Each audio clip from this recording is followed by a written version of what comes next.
En mayor o menor medida a todos nos gusta el cine. Es más, en no pocas ocasiones lo necesitamos como terapia o como válvula de escape ante la pesadez y la rutina del día a día. Pero también es cierto que no todos disfrutamos de la misma clase de cine. Hay a quien le gustan los dramas, quienes prefieren las comedias, los que vibran con los palos y los disparos de las películas de acción, o quienes se tensan en su asiento disfrutando de un buen misterio. A poder ser con un toque de David Lynch, gracias. También quienes prefieren la ciencia ficción, los thrillers, sobre todo si vienen sazonados con algo de picante, o el terror en sus distintos subgéneros. Y luego estamos los muy cafeteros, los que disfrutamos como cerdos en el barro cuando una película es tan mala, tan pasada de vueltas, que se convierte en una experiencia inolvidable. Aunque como todo en la vida hay excepciones. Líneas rojas que bajo ningún concepto se deben cruzar bajo pena de perder la cordura que nos pueda quedar y acabar siendo encerrados en el psiquiátrico de Arkham. Un par de esas películas más allá del límite son Plum Fiction o La Pandilla Basura, donde muchos directores han usado su talento para contar historias grandes y profundas. Amparados bajo un enorme presupuesto y apoyo para grabar su nombre y el de su filmografía en la cultura pop, otros lo tuvieron mucho más difícil, ya fuera por elección propia o porque no quedaban más narices. Directores que han puesto todo su talento, pasión y vísceras en contarnos historias peculiares, a menudo raras y con proyección de nicho, pero que no por ello las hace peores, sino diferentes. Y es justo ahí donde las enormes e innegables cualidades y calidades de la serie B y la todavía más gamberra serie Z brillan con luz propia, con producciones a menudo gamberras, irreverentes, transgresoras y originales donde da rienda suelta a ideas alocadas, defectos especiales, encuadres imposibles, mezclas de géneros o chuscas explotaciones de películas que en su momento lo estaban vetando en los circuitos comerciales. Los 70 y especialmente los 80 fueron una época dorada para este cine alternativo, con destacados títulos como los que veremos hoy aquí, y aunque ya en los 2000 por culpa del auge del CGI, este tipo de producciones perdió no solo parte de su fuerza, sino el alma de aquello que lo hacía tan especial, aún quedaron joyas. Hoy vamos a rendir homenaje a 7 directores que ayudaron a construir este universo cinematográfico bastardo pero encantador con el que tantos años después se nos sigue haciendo la boca agua. Películas con las que muchos de nosotros hemos crecido y que las nuevas generaciones pueden descubrir ahora para mantener la llama del culto encendida. Sirva este top 7 para daros a conocer directores y obras a las que el paso del tiempo se ha encargado de soterrar, o para recuperar recuerdos y sensaciones si ya las conocíais. Sin más dilación, ¡vamos al turrón!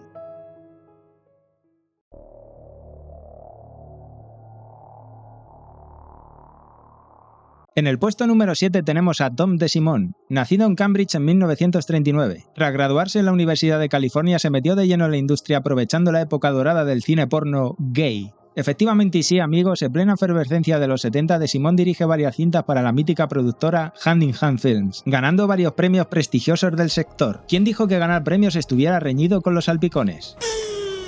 En 1977 da el salto al mainstream con Shudderbox, una suerte de comedia absurda con tintes eróticos donde la protagonista descubre que posee una vagina parlante con la que gracias a ella acaba montando un show musical. Este primer trabajo todavía mantiene ese espíritu provocador y bizarro del cine X. Luego de un breve regreso al porno, en 1981 resurge con la aterradora Hell Night, producida por Irwin Yablans, sí, el mismo que produjo el Halloween de John Carpenter y protagonizada por la malograda Linda Blair, una especie de slasher universitario de atmósfera gótica más cercana al horror clásico que al slasher sangriento de la época. Quizá no sea la gran cosa, pero cumple con los tropos del terror ochentero de manera más que correcta. En los años siguientes, DeSimone abraza con pasión el subgénero Women in Prison y firma lo que he tenido a bien en llamar su trilogía de la cárcel, donde su estilo se endurece aún más con planos cerrados, iluminación cruda y una textura sucia donde mujeres pasan de ser víctimas abusadas a vengadoras empoderadas. Dicha trilogía está compuesta por los siguientes títulos: La jungla de cemento, Hellhole y Motín en el reformatorio de mujeres, aunque en Hellhole no aparece acreditado seguramente debido a diferencias creativas. No obstante, su aportación ahí está, apostando por una violencia seca y prácticamente carente de espectáculo, casi de corte documental, donde el realismo termina por mezclarse con una mirada irónica del género, donde quedan expuestas sobre la mesa todas sus obsesiones: violencia cruda, erotismo seco y mujeres encabronadas, una combinación explosiva. Pero su mejor movimiento, al menos para un servidor, llegaría en 1988 con Angel 3, The Final Chapter, un cierre perfecto para la trilogía de venganza femenina con la entrega más adulta y redonda de la saga, donde mezcla su gusto por los personajes femeninos fuertes con un ritmo más ágil y comercial gracias a un presupuesto mayor que el de sus anteriores trabajos. Después de eso pasó a la televisión, donde su estilo sobrio y rudo encontró cabida en varios episodios de series tan punteras en la época como fueron Las pesadillas de Freddy o La cosa del pantano. Aunque comenzó en el porno gay, jamás cayó en la caricatura fácil, y supo labrarse un estilo realista, rudo, frío y físico con toques nihilistas. Se convirtió en uno de los directores que mejor supo retratar a los personajes femeninos fuertes, dado que son siempre las mujeres quienes acaban tomando el control. Resulta del todo irónico que su sensibilidad para con lo femenino naciera del cine porno masculino, pero afortunadamente fue un tipo que supo ver en el cuerpo femenino ya no solo el deseo, sino también el poder.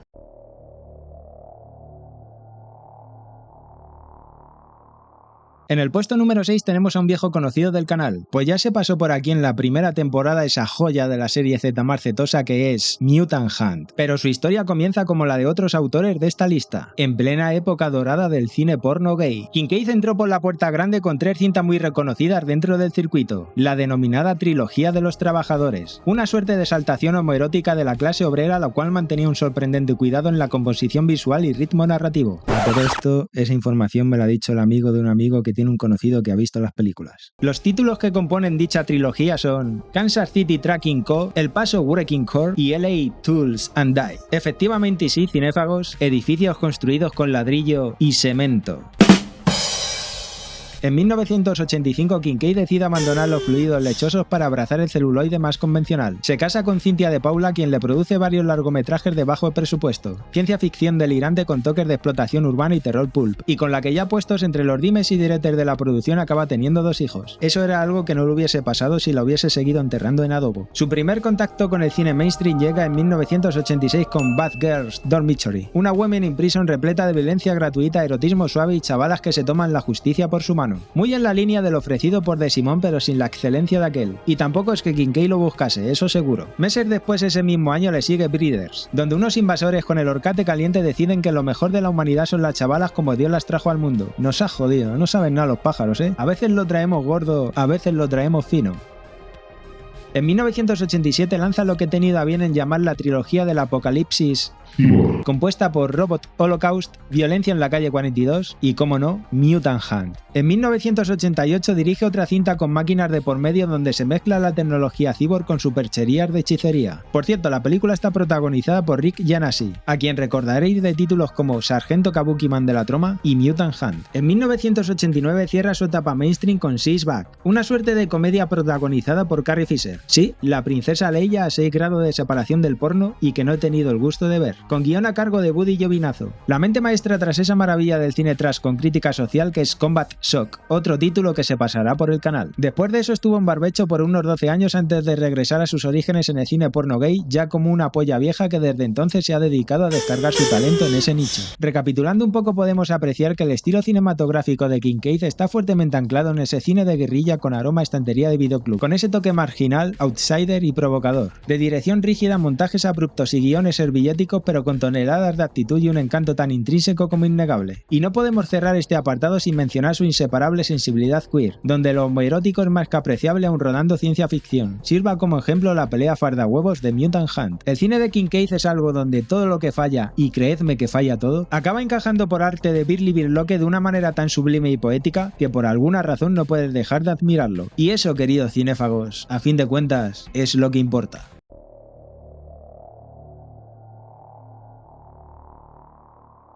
En el puesto número 5 del ranking tenemos al incansable Jim Wynorski, una imparable máquina de fabricar serie B, Z, softcore, explotación, monster movies y autoconscientes parodias delirantes. Director, guionista, productor, da igual el puesto. Wynorski es un artesano del exceso, un enamorado de los efectos baratos y erotismo campi experto en sacarle todo el jugo posible a presupuestos irrisorios. Su debut en esto del cine fue en 1984 con El Imperio Perdido, un título que comienza con hechuras de policíaco pero que torna al género de estafa y hechicería cuando la prota hace un mal giro en algún punto de su camino y acaba en un mundo desconocido. Tras ella dirigió el clásico Roboces Asesinos, entretenida mezcla de ciencia ficción y acción que tiene entre su reparto a ese tío, Dick Miller, entrañable secundario en multitud de proyectos y que era indicativo de que por muy floja que pudiera ser una película sabías a ciencia cierta que al menos sus secuencias serían la polla en bote. ¿Pilláis la picardía? Polla en bote, él se llamaba Dick, ahí lo dejo. Otro punto importante es que la cinta fue producida por Julie Corman, esposa del mítico Roger Corman, quien al ver el resultado final se quedó bizco con el buen hacer C. de Wojnarowski y le ofreció trabajar con él en varias películas en diferentes apartados, ya fuera escribiendo, dirigiendo, produciendo o como consultor creativo. A pesar de la modestia de sus producciones, Wojnarowski cuenta con títulos tan destacados y relevantes como El regreso de la cosa del pantano, secuela de la película de Wes Craven donde adapta al personaje de DC Comics, en esta ocasión de una manera muy campy. Los spin-off de la saga Slumber Party Massacre, de las cuales dirigió dos de sus secuelas, Sorority House Massacre 2 y Sorority House Massacre 3, Hard to Die, aunque más que spin-off lo considero parodia de la parodia en clave de thriller erótico. En 1992 dirige 972, Teléfono del Infierno, El Factor Astral, la secuela de aquella película de culto que en 1988 dirigió el mismísimo Freddy Krueger, la cual está muy por debajo en cuanto a la calidad de su predecesora pero que aún así merece la pena ver. Llegamos a 1994 y nos encontramos con la película con la que yo le descubrí que para mí es la joya de la corona de su filmografía sin discusión ninguna, Ghoulies 4, Tras el amuleto maldito. Película repudiada por una inmensa cantidad de gente y personalmente ya no es que no solo no me parezca una mala película, ya que aúna varios géneros perfectamente combinados y saca todo el provecho de lo que tiene de manera magistral. He ahí la excelente banda sonora de Chuck Cirino con un instrumento tremendamente olvidado hoy en día como es el saxofón, sino que me parece la mejor película de la saga Ghoulies. Pero este es un tema que ya trataré en un vídeo exclusivamente para ella. Asimismo, en la década de los 90 funda junto al también actor y productor Andrew Steven Sunset Films, una división de Cinetel Films, una de esas míticas productoras que cuando veías aparecer su logo en pantalla sabías que estabas ante mierda de la buena. Sunset Films se especializó en productos de acción, fantasía y thrillers eróticos. Vamos, lo que ya venían haciendo pero todavía en más cantidad. Póngame doble para llevar. En definitiva, Jim Wynorski no es solo un nombre más para la serie B o Z, es toda una eminencia. Alguien capaz de rodar con el presupuesto de un paquete de pipas y aún así ponerte en pantalla un producto entretenido con el que reírte y disfrutar del viaje, porque el cine de Jim Wynorski es innegablemente barato, correcto, pero rodado con la pasión de quien adora hacer películas, aunque nadie las quiera ver.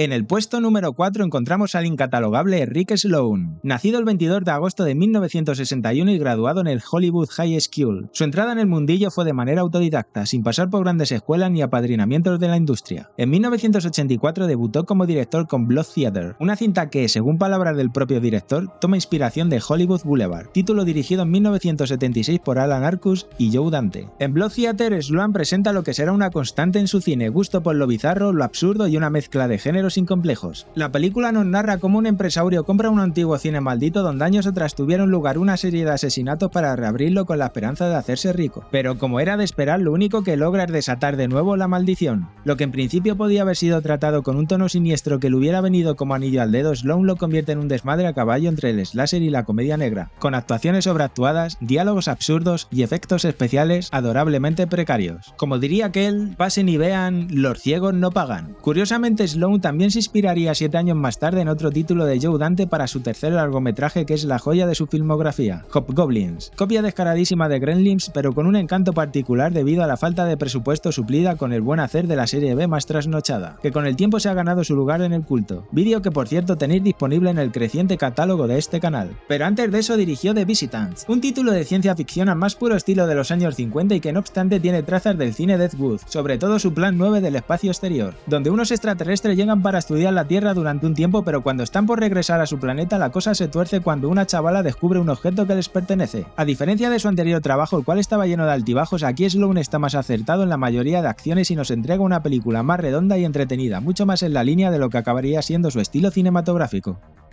Siguiendo su estilo paródico, en 1989 dirige Vice Academy, Academia Antivicio, lo que es el acercamiento de Rick Sloane con el mundo del soft porn, fuertemente inspirada en Loca Academia de Policía y que cuenta con casi tantas entregas como aquella. Pero Academia Antivicio cuenta con un estilo más gamberro y desenfadado, un humor más estúpido si se prefiere, con esos toques de erotismo que también le sientan a este tipo de producciones. Entre vicio y vicio realizó 4 películas independientes a la saga, fichado por Asesino, God Girls Done, Babe Watch, Forbidden Parody y mi favorita de esta etapa, Mind, Body and Soul. Una mezcla de policíaco con terror con una secta satánica de por medio muy al estilo de la Full Moon interpretada por la guapa ex-actriz porno Ginger Lynn, con la que Sloane volvió a colaborar tras varias entregas de Vice Academy y a quien hemos podido ver también tener el estómago suficiente para folgarse al Capitán Spaulding en la excelente Los Renegados del Diablo de Rob Zombie. Hasta el momento Rick Sloane quizás sea el director con menos talento de los rankeados, pero su estilo simplista y desenfadado, repleto de actuaciones toscas, efectos especiales ridículos, guiones que rozan el absurdo absurdo y una estética visual desastrosamente cuidada, lo convierten en algo perfecto para cuando quieres pasar un rato de divertimento sin pretensiones con el que partirte la ñocla. Esa pasión suya por el cine para terminar llevando a buen puerto los proyectos pesadas adversidades le ameritan este cuarto puesto.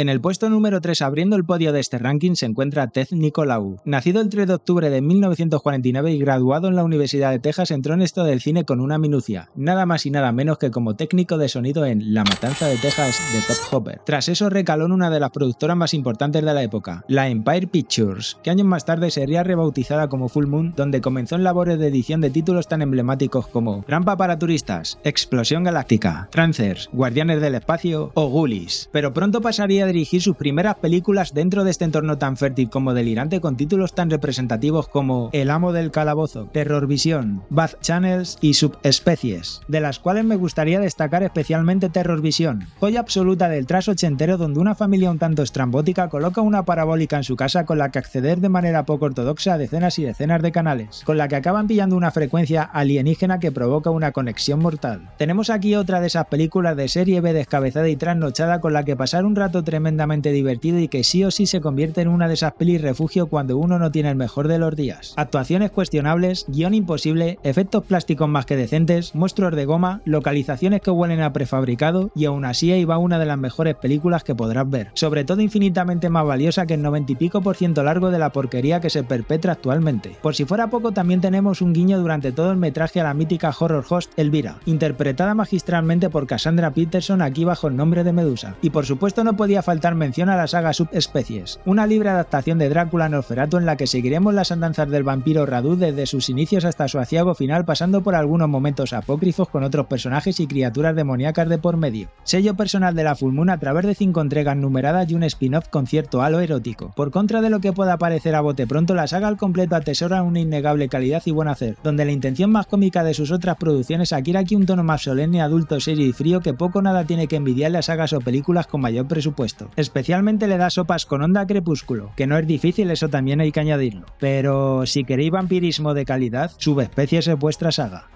En resumidas cuentas, Ted Nicolau es un tipo moldeado por los recursos de la serie B, pero también por una voluntad creativa que va más allá de las limitaciones del presupuesto, donde el terror, la comedia absurda y el drama se entremezclan sin que uno anule al otro, y en esa mezcolanza es donde surge su seña de identidad, la cual usa para ir más allá y emitir críticas más o menos veladas a la cultura estadounidense, la podredumbre de los medios de comunicación y la decadencia moral, especialmente esto destacable en Bad Channels y Terrorvisión. Por todo lo mencionado, Nicolau no solo se ha ganado esta posición del ranking, sino respeto de quienes vemos en su cine algo más que simple explotación, una forma de arte íntima, creativa y entregada a la imaginación por encima de los recursos materiales. Y si aún así con todo lo que te he dicho todavía tienes dudas de que el cine de muy bajo presupuesto pueda tener alma y carisma, te invito por favor a sumergirte en el onírico universo de Subespecies para que lo compruebes por ti mismo.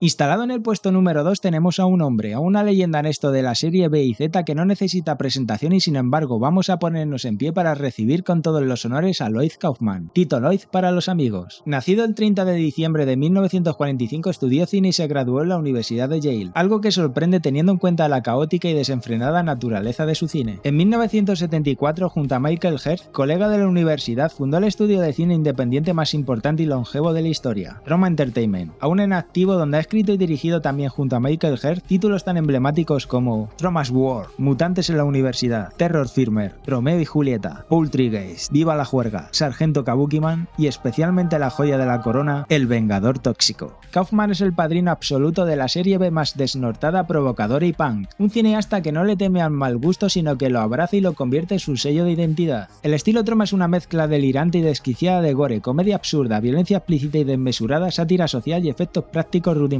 cimentados muy fuertemente en la filosofía del hazlo tú mismo, con pasión, sin pedir permiso, pero sobre todo divirtiéndote en el proceso. El cine de la Troma visualmente se caracteriza por una estética de cómic underground con una violencia hiperbólica y un gore cartoon que, como en el teatro del Gran Guiñol, los litros y litros de sangre falsa, las vísceras de plástico y los efectos especiales de andar por casa no se camuflan, sino que se magnifican sin atisbo de vergüenza. Un montaje agresivo y autoconsciente con transiciones o cortes abruptos y un uso frecuente de la ruptura de la cuarta pared que las primeras veces al no estar acostumbrados acostumbrado a ello puede sacarte de la película. Música punk y efectos sonoros deliberadamente chirriantes con un sonido tosco y estridente en ocasiones, con doblajes exagerados realizados a propósito para potenciar ese tono burlón y descerebrado. Aunque a simple vista las películas Troma puedan parecer películas malas o incoherentes, que en ocasiones sí lo son sin más ojo, algunas de ellas disparan con bala hacia una sátira social extrema, contra el capitalismo, el racismo, la contaminación, el sexismo, la censura, la religión o la estulticia de las instituciones. Del mismo modo, la sexualidad sin filtro, desde un erotismo suave y cuasi ingenuo hasta una concepción más escatológica y burda, siempre buscando ese componente provocador. De igual manera, los protagonistas, ya sean femeninos o masculinos, sobre todo en sus producciones propias, suele ser el paradigma de marginados, torpes o inadaptados, y es precisamente eso lo que les lleva a ser héroes. Pero el Tito Lloyd no se limita al universo Troma. También ha participado en grandes producciones de Hollywood en diversos roles. Ha hecho cameos como actor, ha colaborado en la búsqueda de localizaciones, incluso ha producido contenido. Entre los títulos en los que ha estado involucrado destacan Fiebre del sábado noche, Rocky, Orgazmo, Slither, Gamer o Guardianes de la Galaxia. Además ha escrito varios libros ofreciendo talleres donde enseña a hacer tu maldita película independiente, al más puro estilo tromático, predicando la máxima de que el cine debe ser libre, caótico, divertido y provocador, aunque solo tengas $5 y 2 litros de sangre falsa. En conjunto, el estilo de Kaufman abraza el caos como una forma de libertad. Cada una de sus películas es un festival de mal gusto elevado a forma de arte. Su objetivo nunca ha sido el aplauso de la crítica ni el éxito económico, sino romper barreras, escandalizar y entretener con honestidad brutal. En ese sentido, Lloyd Kaufman no solo hace cine, milita en él.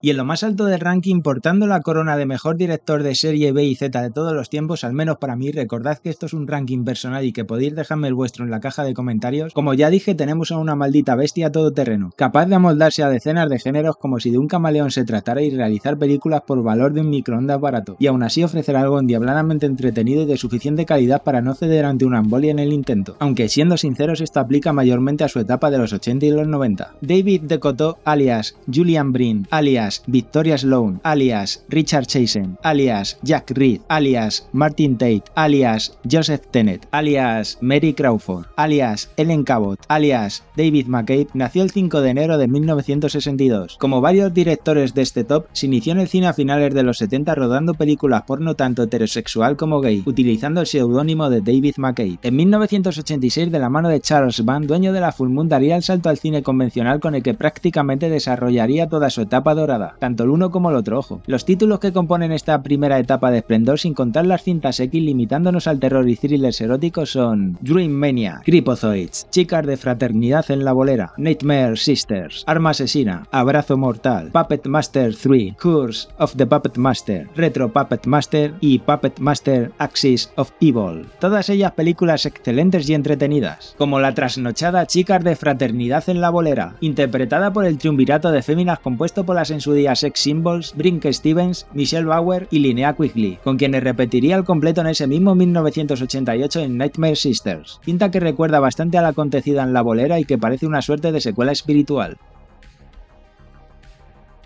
Por su parte, Arma Asesina y Abrazo Mortal se tornan thrillers eróticos de lo más sugerente, interpretados también por Linnea Quigley y Michelle Bauer, actrices fetiches del director durante esta etapa. Y no podíamos obviar su aportación a la franquicia Puppet Master, con 3 entregas siendo 2 de ellas realmente vitales en la saga, como es la tercera parte en la que se amplían los límites que hasta ahora se venían manejando, así como la extraña pero entretenida Curse of the Puppet Master, o ese acertado reinicio que es Puppet Master Axis of Evil. Tras ello se volcó en cuerpo y alma con títulos de corte de terror homoerótico como es la saga La Hermandad, compuesta por 6 entregas, o la 1313, cada una de su padre y de su madre, pero compuesta por 14 películas. También suya es otra saga de películas cuya peculiaridad es que llevan la palabra wrong en el título, o un ramillete de películas navideñas las cuales estoy seguro que se han pasado más de una vez por las sobremesas de los fines de semana de Antena 3. DeCoteau no ha vuelto a recuperar la brillantez de sus primeros años y quizá visto lo visto no es algo que le interese lo más mínimo, ya que, como dije al principio, a diferencia de otros directores, él se ha moldado perfectamente a su nueva realidad y es capaz de llevar a buen puerto proyectos con los que otros naufragarían en el intento. Eso sí, de ellas podremos esperar y obtener más calidad que en gran parte de las películas de Netflix, aunque cierta información que no he podido cotejar apunta que alguna que otra cosa ha hecho para ellos. Lástima, nadie es perfecto. Y chimpún, llegamos al final de este ranking. Me gustaría que me contases en la caja de comentarios qué títulos de los mencionados has visto y cuáles te gustaría ver. Si conocías o no a los directores, te sonaban de algo o te ha servido el top para adentrarte en un mundo con el que no contabas. Lógicamente se han quedado muchos directores fuera, así que si este vídeo lo acaba petando es posible que traiga una segunda parte. Y recuerda, si te ha gustado el vídeo, suscríbete, activa la campanita, dale like, comenta y comparte para ayudar a crecer al canal. Nos vemos en el próximo vídeo.